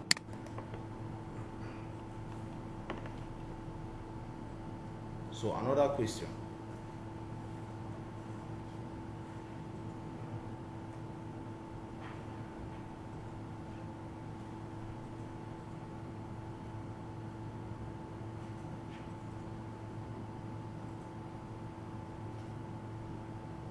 No question.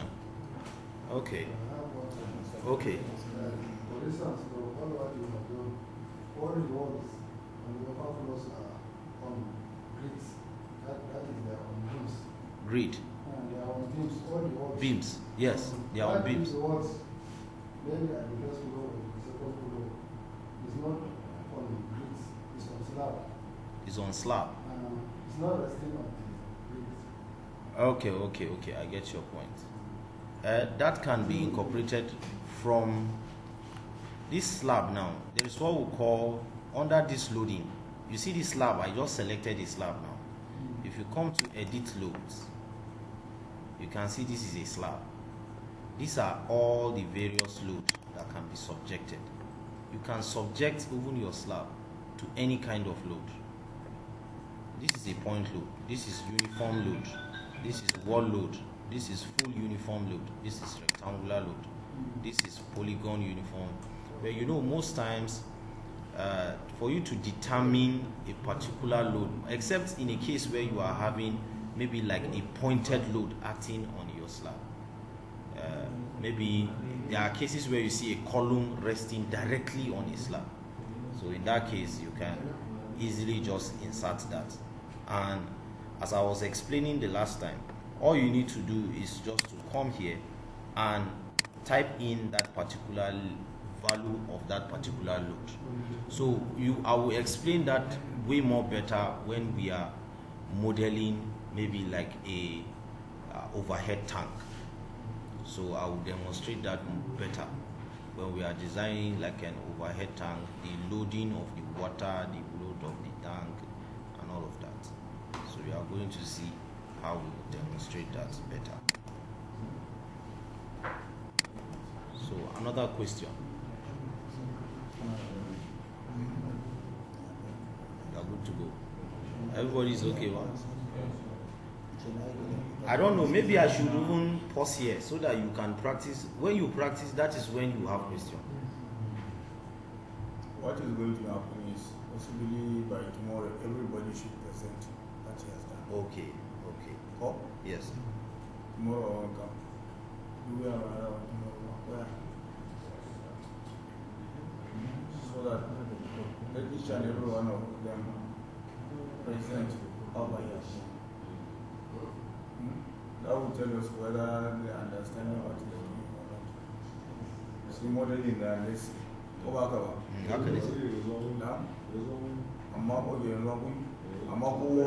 come with a different format, but with the same format.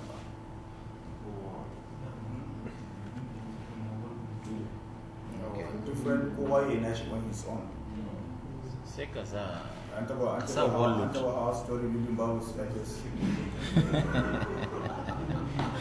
We provide the staircase area. Staircase over there.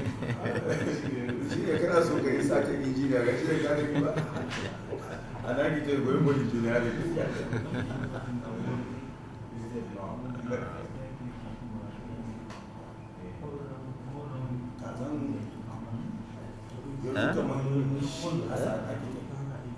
You can do the modeling, and then I can do the design. No, you want to get an amount of the zone.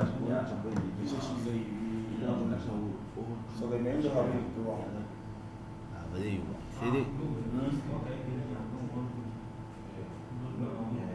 You copy and you paste it so you copy and paste on all of them. You can stop the okay, no problem. You can stop the no problem. The recording. Okay. So that we can give a copy to each other.